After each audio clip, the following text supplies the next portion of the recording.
G'day everyone. Well, I wanted to spend this video talking about your approach to training. Okay, so not tips about how you do specific exercises, but the way you do your workouts can make a drastic difference, right? Like one person doing a squat can create much different results to someone else doing a squat purely by not just their exact form, but how they're doing it and the purpose behind doing it, okay? The first thing I want to say is to be coachable, okay? Now, this isn't just me saying, you know, all of us coaches are right and all of you guys are wrong, whatever, but someone seeing it from an outside perspective, and as well someone who's seen it over and over and over again every single day, and being able to identify the right way to do things as opposed to either the wrong way or the less effective way to do things.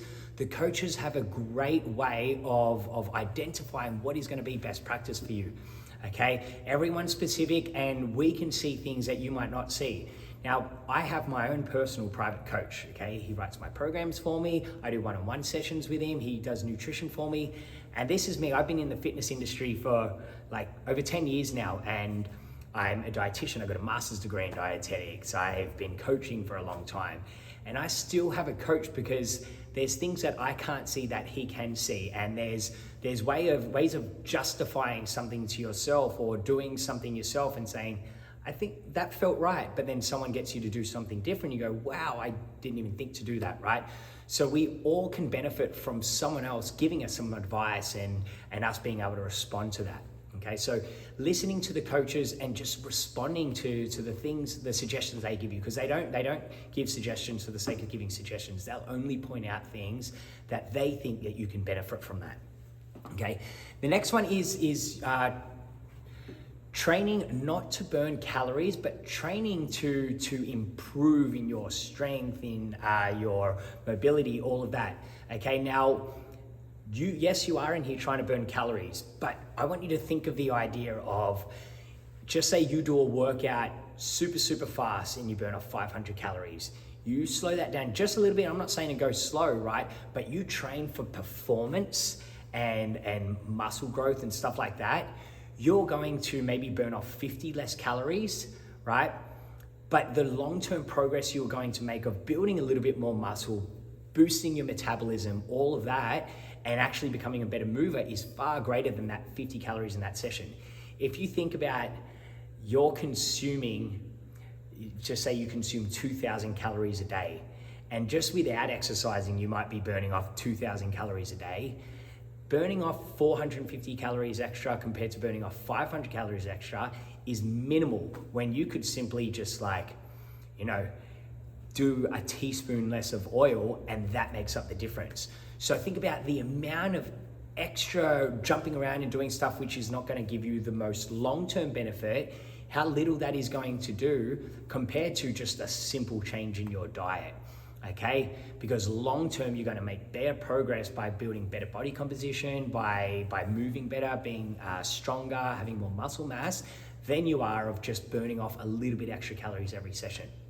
Okay, the final thing that I want to talk about is in order to make progress, progressive overload is the number one thing, okay? And that's progressively making things harder and harder for yourself, right? But we commonly misinterpret how that works, right?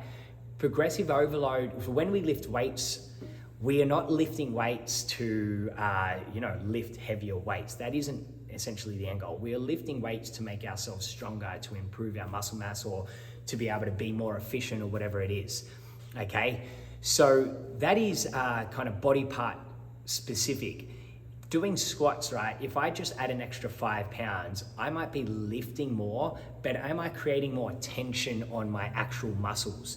Okay, so progressive overload, you want to progressively overload with particular goal in mind. Okay, so each movement might target muscles a little bit differently, a number of different muscles, right? For an upright row, you can work here, a few different muscles.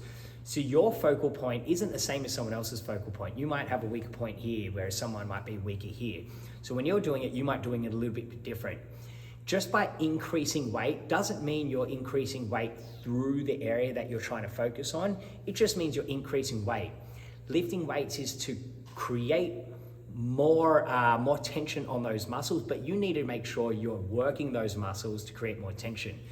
Okay, so if you go up 5 pounds and we're trying to work on a weak point back here, the back of our shoulders, and as a result it's too hard and we just use the front of our shoulders, which are already too dominant, right? You're probably doing less on that area of the body. So you're progressively doing less as opposed to progressively doing more.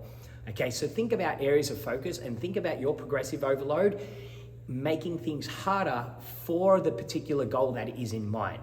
Okay, so really taking the time to think about what areas that you think need to make the most progress, what areas are weaker, what areas are stronger, okay? And focus on building up not just the strong points, but all the weak points. And when we're challenging ourselves, don't just challenge ourselves with weight, think about challenging those muscles with whatever it can handle, okay?